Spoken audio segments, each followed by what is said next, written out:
Many thanks for joining us on News Now. I am Annetta Felix.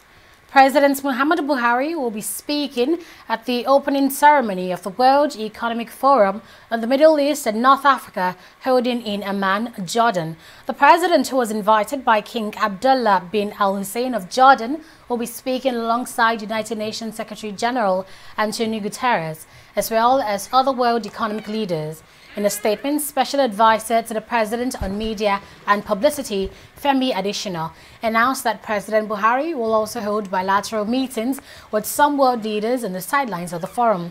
He will subsequently depart Amman on Sunday for Dubai in the United Arab Emirates to participate in the 9th edition of the annual investment meeting scheduled for April 8 to 10, 2019.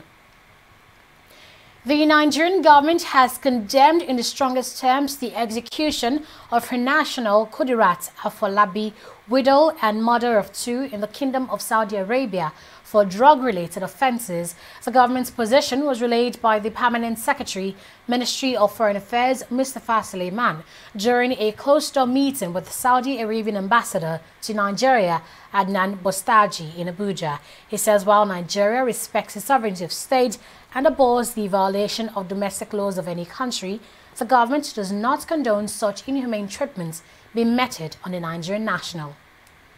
We had some issues last week or early this week in respect of a Nigerian citizen that was tried and sentenced and executed for crimes related to drug. And this meeting is actually to discuss that issue, to convey Nigerian government's position and reservations about what happened. Well, the position is we are dissatisfied, we are not happy with what happened because we expected, some more communication before we get to this level. And that's exactly what we conveyed to the Saudi authorities through their ambassador. The way forward is to ensure that whenever our citizen is arrested or is under trial, our mission in that country should be informed, and our mission in that country will follow up and make sure that our citizen get the best of a fair trial and make sure that the judicial process and the diplomatic process involved in that situation is also established. We are safe. We want to save our society. We want to save our society about this is drugs. If we are not follow about this is guilty people, and we are follow about Sharia, we couldn't save our society. And also, this is Sharia for all people. They are coming in Saudi Arabia. We did it for everybody, not only for some citizen, for another citizen, no, for all citizens. This is our law in Saudi Arabia. Well, it is because they have to get the information. They are sending out the information only when they execute them. When they execute them, they have to send me the names of the people, their own data pages of their passports and so on, and the full information about it, but after execution. But some crimes, the ministry and the other police stations and prisons, they used to send that you have your people Nigerian, they are here with us. Please see what we can do to them. Then I send my people to go and solve the problems. But about this, about the drugs, nobody can help. As long as they catch them, they have to punish them. This is the law of their country, and nobody can stop them. All we can do now to tell our people to stop taking drugs to Saudi Arabia or to other countries where the punishment is execution. They have to stop it. But Nigerians, they have seen many people who are executed. This is sufficient to them to serve as a deterrent to them. The federal government has approved the handing over of ecological project worth 15.3 billion naira to benefiting communities in 9 states of the Federation. Special Advisor to President Buhari on Media and Publicity, Femi Adesina, revealed this while speaking to State House correspondents in Abuja. He said the federal government had awarded 166 contracts on ecology, in which 93 of the projects, mainly on erosion and flood control, were completed and handed over to the various communities. In the life of this administration, 166 projects have been awarded under the Ecological Fund projects. So far, 93 have been completed and handed over to the different communities, and 20 are ready as we speak now. Those 20 projects are as follows. Most of them are erosion and flood control works. You have 3 in Bauchi, in Bogoro local government area, then Bauchi-Ningi Junction, and Borga-Guamadaji flood erosion control works. You have 2 in Yobe, Damaturu-Balmari-Gashua Road in Damaturu local government area, and Gashua and Unguru local government areas. 1 in Ekiti, Ote River Channelization, Erosion Control and Access Road in Osi. 1 in Kano, which is Gandu to Kuntawa and Zoo Road Erosion Flood Control Project. You have 1 in Nasarawa, which is drainage control along Bassa Road, Kokona local government area of Nasarawa State. In Benue, you have Ogbeche Community Farms Road Erosion and Flood Control. In Katsina, 1 in Benue. In Katsina, reconstruction of drainage system in Maidua local government area. 20 in all. You know that these projects are major projects. Under this administration, 166 of them have been awarded. 93 have been completed and handed over, another 20 ready for handing over now. Meanwhile, the federal government has stepped up efforts to address youth unemployment in Nigeria. This was made known by Vice President Yemi Osinbajo at the closing event of the National Industrial Skill Development Program at the Yaradua Center in Abuja on Thursday. This next report has more. It was a day of joy for these youths who have gone through the National Industrial Skill Development Program. 11,000 in all completed the training by the Industrial Training Fund. Nigeria's Vice President Yemi Osinbajo says government is empowering different agencies which have the mandate of training and capacity building of the youth to develop young ones that will become employers of labor. This event is an outcome of the policy thrust of the Buhari administration, which is anchored on reviving the economy, fighting corruption, reduction of poverty, and the creation of jobs for the teeming unemployed Nigerians. These focus areas were the change matter that brought the administration on board in the year 2015, and it has also given the administration the platform for its re-election in 2019. Today, I can say without equivocation that close to 4 years of the administration, we have achieved most of these targets through the implementation of social investment programs like the N-Power, Trader Money, and the full implementation of the Economic Recovery Growth Plan. Other speakers call for soft loans that the youth trained can access to start their own business. They want the government to go a step further to help the youth access different loans stashed in the bank for SMEs. This phase of the program, which was completed shortly before the 2019 elections, trained over 11,000 Nigerians in various trade areas, namely welding and fabrication, plumbing and pipe fitting, tailoring, aluminium, tiling, plaster of Paris, as well as photography. These trades were carefully selected based on their potential to directly impact the national economy. This is a venture, this is a training that will make you to stand on your own and be employers of labor. The world over, it is skill acquisition that helps to build a nation We can't be talking about industrial revolution without the required manpower in the industry. The youth of Nigeria, who number more than half of the nation's population, have been described as our country's greatest asset. They have the potential for greatness and have demonstrated a capacity for innovation and ingenuity. The creative industry is one of such areas where the young people of Nigeria built Nollywood from practically nothing to one of the top 5 largest movie industries in the world and contributing tremendously to the nation's GDP. On behalf of my colleagues, we say thank you first to God for life and for making our dreams become a reality. We say thank you to the ITF for running the National Industrial Skills Development Program.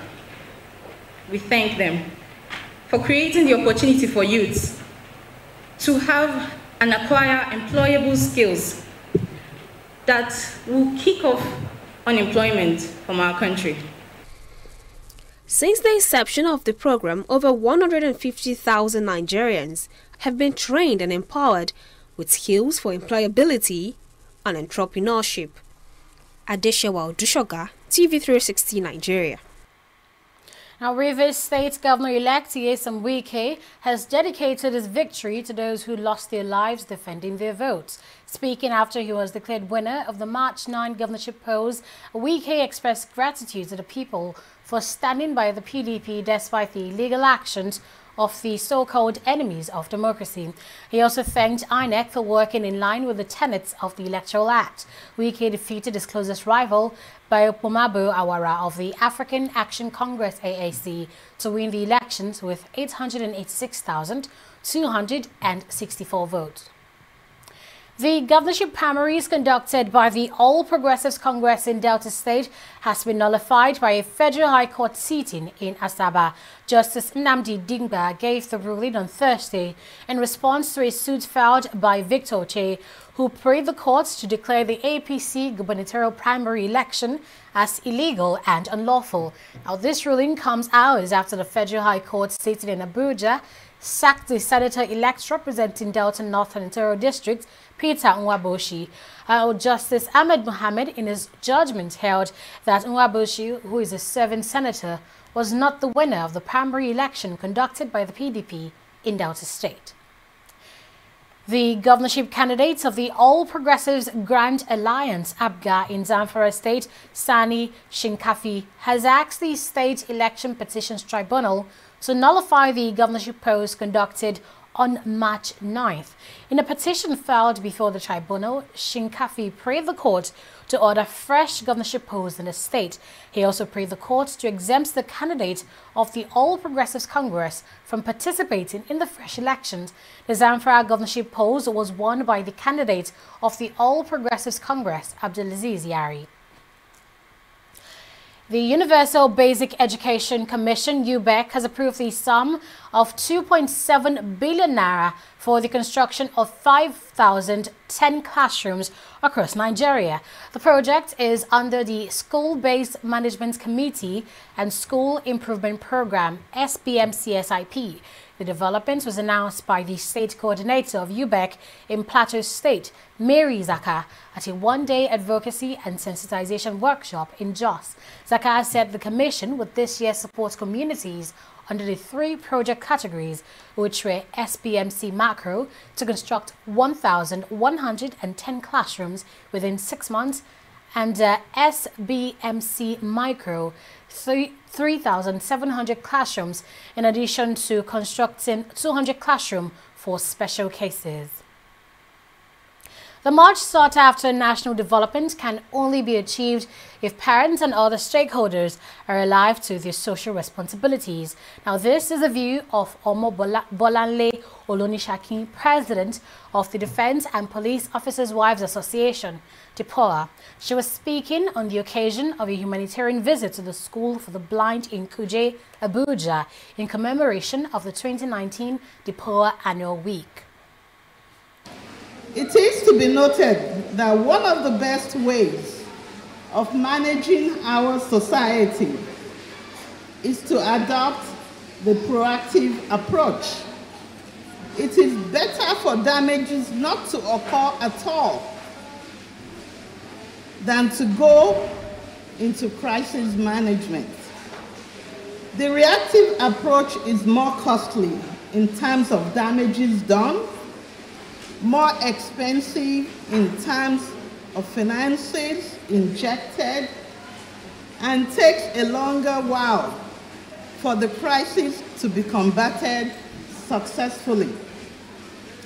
We implore parents and organizations with parental responsibilities like place of worship, institutions of learning like this, and civil society organizations to join hands with governments and parents to solidify relationships and eventually promote societal growth. We have so many challenges, but there are some that are very, very important. That of electricity, we know that it has been epileptic. That of electricity, we are begging if there is anyhow they can help us for electricity power. Because these children, they can't talk.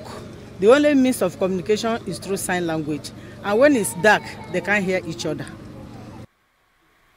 You're still watching news now on TV360 Nigeria. In just a moment, we'll return to give you updates in business.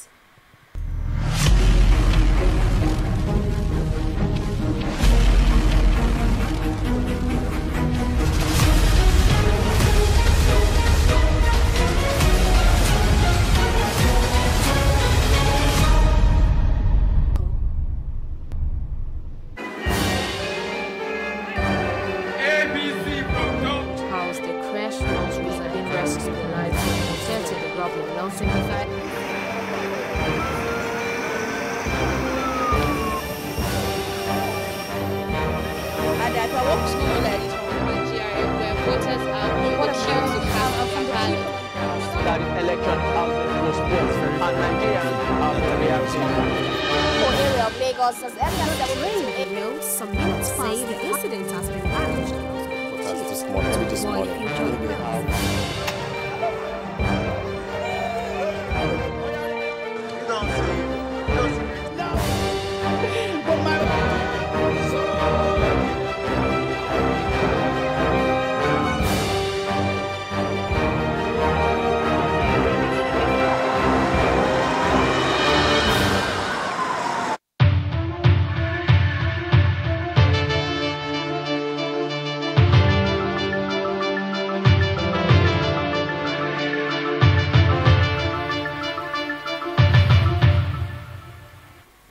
And you're welcome back. We have Oyin Adekunle to discuss business with us. Hello, Oyin. Hi, Aneta. So late last year, we had news about Teleology Holdings buying 9 Mobile, and it seems that that status is changing. Tell us, what's the update on that story? Yes, the court is waiting in on the situation as an Abuja High Court has set aside matters on the sale of 9 Mobile to Teleology Nigeria Limited. The ruling is in response to a suit filed by Afdin Ventures Limited and Deber Nigeria Limited, the 2 major investors in Etisalat. The investors had sued Etisalat to retrieve their investments following their exclusion from the decision-making process of the firm. The plaintiffs had said they met the court to void the sale of Etisalat upon learning that the defendants had proceeded to conclude the transfer of the company's ownership despite earlier restraining orders. The court has now invalidated all moves taken with respect to the exchange of ownership of Etisalat.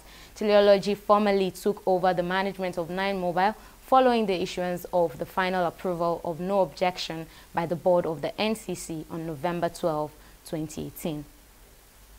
The federal government has explained why President Muhammadu Buhari declined assent to the Ajaokuta Completion Fund bill passed by the National Assembly. The Minister for State Power, Works and Housing, Suleiman Zama, made this known while speaking to State House correspondents after the FEC meeting presided by President Muhammadu Buhari.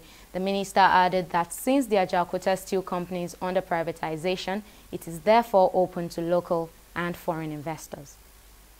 The National Assembly is thinking of making funds available for the completion of Ajaokuta. And what government is thinking that with the current financial situation we are in, we don't have such money to put into Ajaokuta. Ajaokuta is under privatization. And that policy was meant to encourage private individuals or investors to come in. So unless we are going to amend that law where Ajaokuta happens to fall into privatization, we will be thinking of government now putting in money, but we don't have such money.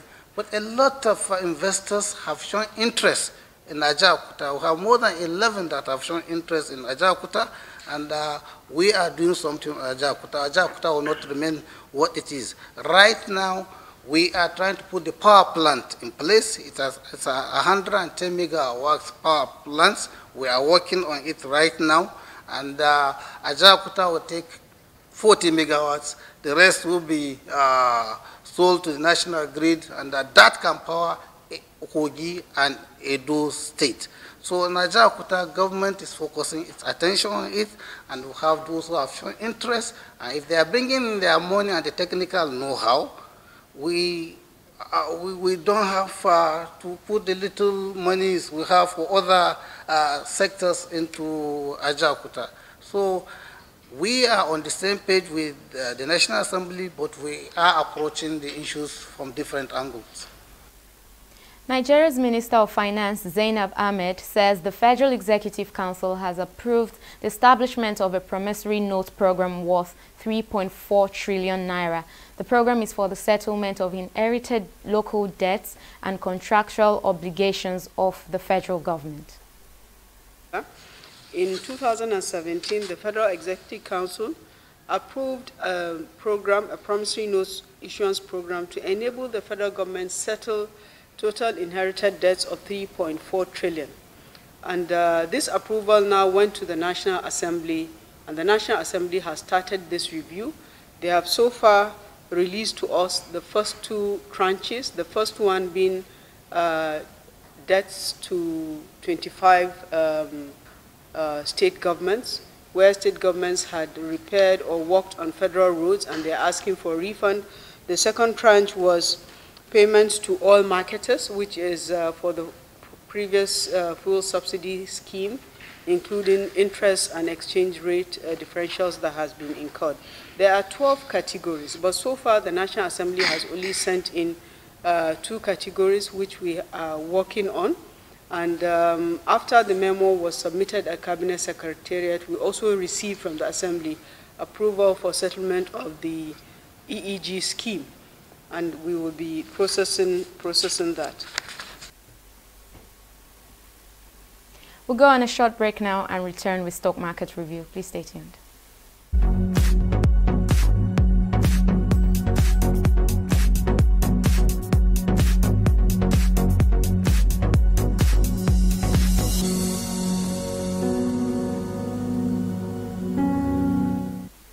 The Nigerian stock market edged lower again today, recording a 0.39% decline in the all-share index. The benchmark index, which has dropped from the 30 benchmark, further shedding about 115 points, while the market capitalization closed at 11.100 trillion naira. The 4 worst performing stocks today cut across the oil and gas sector, the industrial goods and consumer goods sector. Forte Oil is from the Mobil, I beg your pardon, CAP, Dangote Cement and Unilever, all losing in the value of their shares today. Moving on to the top gainers, Forte Oil, Vitafoam, Owando and Zenith Bank PLC is making gains in the Nigerian stock market today. Zenith Bank, all of them posting gains to 9.82%, 7.84%, 3.13% and 0.45%.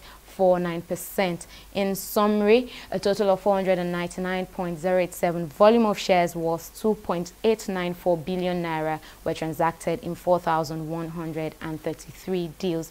On the foreign scene, we see that FTSE is down by 0.22%. It's a good day for the Dow. The dollar is up, and we cannot disconnect this rise to reports that President Donald Trump is on the verge of announcing a summit to sign a China trade deal. Similarly, the Nikkei edged up with car makers and chip-related shares leading gains, and that's also in addition to trade optimism.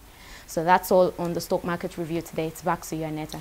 Thank you for that, Onye. Not good news for investors in the Nigerian Stock Exchange, shedding in value for the fourth consecutive market day. Moving on, we see that in Ethiopia, the government has announced findings from its investigation into the crash of Ethiopian Airlines Flight 302.